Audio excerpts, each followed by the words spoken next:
Bienvenue dans l'entretien Doctissimo, l'entretien santé. Alors Doctissimo, c'est le site historique leader dans le domaine de la santé, avec de l'actu santé, avec des conseils pratiques, avec une vision globale aussi assez holistique, comme on dirait, de la santé, et surtout un comité d'experts et des journalistes scientifiques. Et nous avons voulu aller plus loin dans cette vision de la santé et en recueillant justement l'avis de décideurs, d'entrepreneurs dans le domaine de la santé. Et on a le plaisir de recevoir aujourd'hui Thierry Verne, qui est directeur général du groupe EA Pharma. Bonjour Thierry. Bonjour Gérald, merci beaucoup de l'accueil, merci de l'invitation. You're welcome. Première question, présentez-vous. Donc vous représentez le groupe EA Pharma. Exactement, je suis président directeur général du groupe EA Pharma. Alors c'est un groupe pharmaceutique français, expert en santé naturelle. On fabrique et on commercialise des médicaments et des compléments alimentaires. Alors notre siège est basé à Mougins, on est un peu entre mer et montagne puisque notre siège est à Mougins dans le 06 et notre usine de fabrication est à Annemasse en Haute-Savoie. En tout cas, c'est du Made in France. C'est du Made in France, c'est absolument ça. Et puis surtout, on a un ADN qui est très marqué sur la santé naturelle. Parce qu'on a beaucoup de formules avec des vitamines, des minéraux et en particulier des oligo-éléments. C'est un peu l'origine de nos laboratoires, laboratoire des Granions, laboratoire Labcatal avec Oligosol. Le laboratoire des Granions, ça a été créé en 1948, Labcatal en 1955 et à l'origine, spécialité sur les oligo-éléments. Alors les oligo-éléments en 2 minutes, c'est quoi les oligo-éléments? Allez-y, on y reviendra. D'accord, ok. Donc, je brûle d'en parler parce que les oligo-éléments, on n'en parle pas beaucoup. On a l'impression qu'on les connaît, on les voit partout. Mais en fait, ce sont des micronutriments qui sont absolument essentiels. Le zinc, le sélénium. Exactement. En fait, ils sont catalyseurs, ils sont cofacteurs enzymatiques, ils interviennent dans beaucoup de réactions chimiques et biologiques du corps. Et une carence en oligo-éléments est problématique et peut entraîner des problèmes physiologiques. Alors on va en parler notamment dans le domaine de la prévention parce qu'on voit bien qu'on est dans la prévention. Mais je voudrais avant tout, Doctissimo c'est un site santé, avoir votre diagnostic du système de santé. Parce qu'à chaque fois qu'on parle du système de santé, c'est plutôt de manière négative, les déserts médicaux, les urgences fermées, un accès aux soins qui est de plus en plus difficile. Quel est votre diagnostic sur le système de santé de manière globale?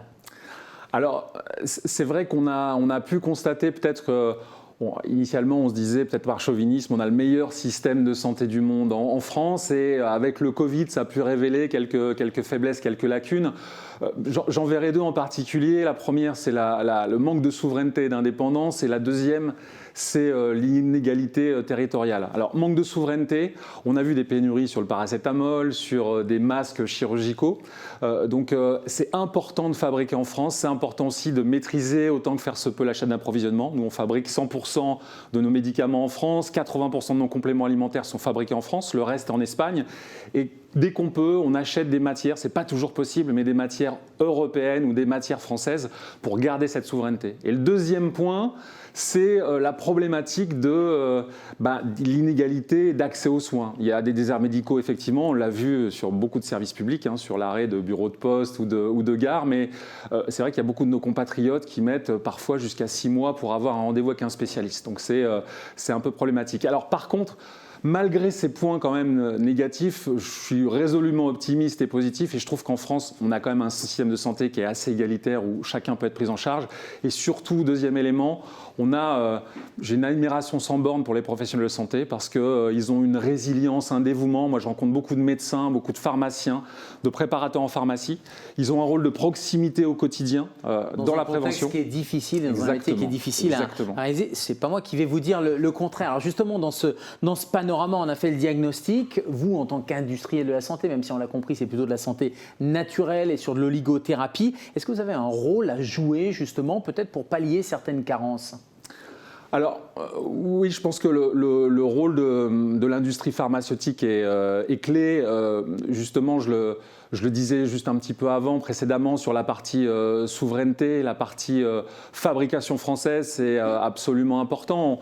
On parle à la fois de faire travailler un écosystème local, de mieux prendre en compte aussi, quand on produit plus localement, les préoccupations, les besoins en matière de santé de nos contemporains, et aussi Également en termes de RSE, parce que produire localement, fabriquer en France, ça fait moins de déplacements, on fait moins venir de produits ou de matières. Donc une vraie responsabilité sociétale et environnementale. Vous avez parlé, j'allais dire le mot qui fâche, vous avez dit le mot Covid.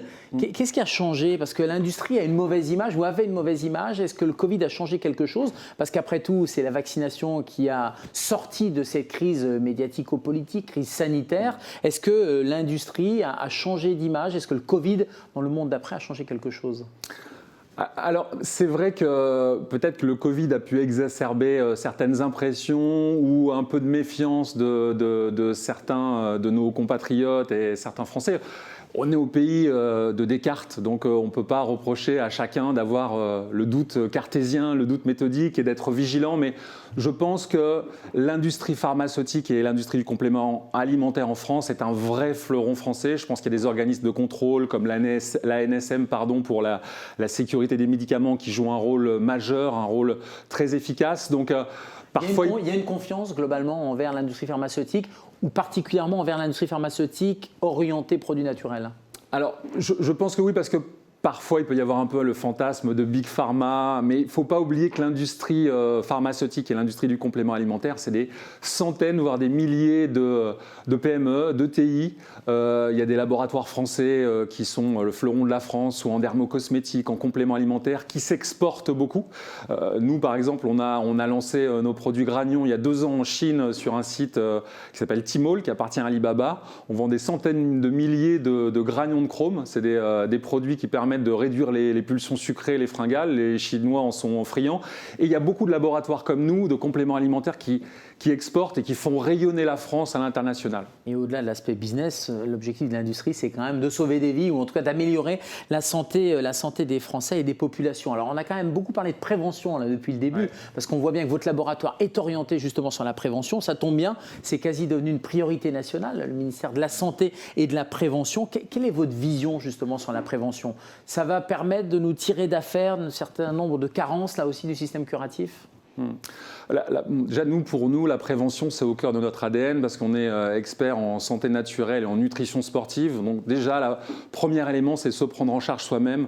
Alimentation saine, ça paraît être un lieu commun de le dire. Un sommeil réparateur et faire du sport. Parce que le manque d'activité sportive entraîne des dégâts physiques et psychiques qui sont problématiques. Donc déjà, le premier noyau de la prévention, avant même de réfléchir à de la supplémentation ou à des médicaments, c'est vraiment ça. Et c'est vrai que c'est pas toujours facile parce que mode de vie stressant, alimentation, parfois on mange sur le pouce très rapidement, l'alimentation n'est pas forcément bonne. On voit qu'il y a beaucoup de Français qui sont carencés. Il y a 80% des Français qui sont carencés en magnésium, beaucoup de carences en vitamine D, en zinc.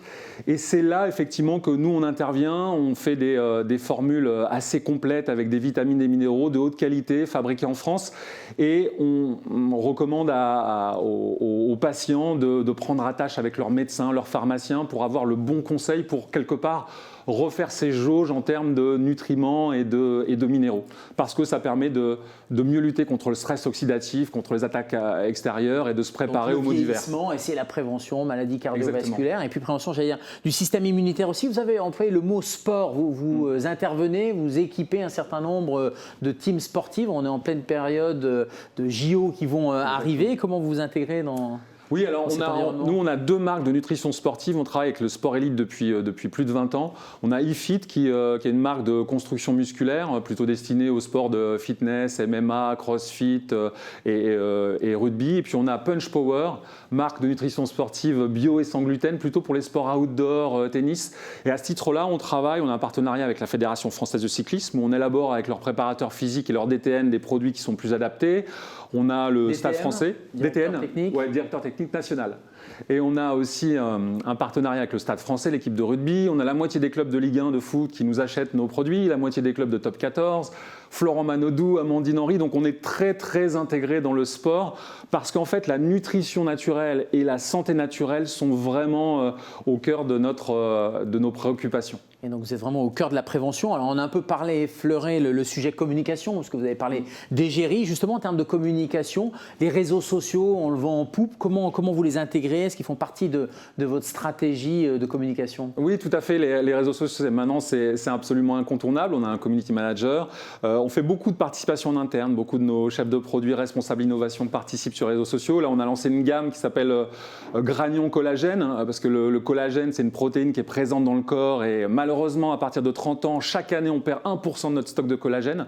Donc la peau est moins hydratée, moins élastique, moins tonique. On a lancé toute une gamme de nutri-cosmétiques en poudre ou en comprimé à avaler. On a communiqué sur les réseaux sociaux avec quelques égéries. Puis surtout, notre communication va avec les professionnels de santé, en particulier les préparatrices en pharmacie et les pharmaciens, pour qu'on les forme pour mieux conseiller nos formules et nos produits. Et on est d'accord que les compléments alimentaires, c'est en complément et ce n'est pas à la place d'autres thérapeutiques. Et c'est en complément, bien sûr, et sur conseil de son professionnel de santé. Le mot de la fin, peut-être sur la vision d'avenir, sur le sujet phare qui, pour vous, paraît important? Non, ce qui paraît important, et on le redit toujours, on en a parlé, mais c'est la prévention.